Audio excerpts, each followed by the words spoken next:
Barselona falsafasini o'zida mujassam qilgan va 4 ta 5 ta baravar chiqib keladigan o'yin.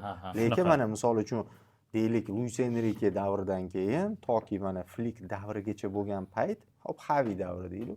Orada uzilishlar ham bo'lgan. Ya'ni unaqa zo'r avlod chiqmadi.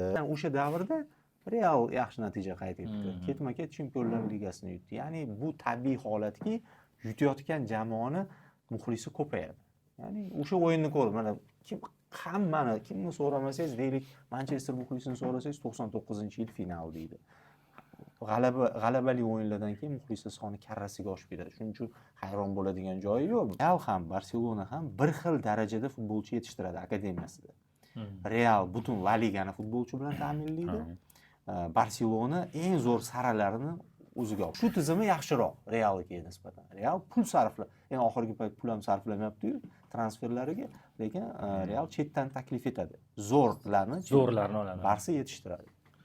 O'yin uslubi ham endi baribir natijalar bo'yicha biz tan olamiz baribir.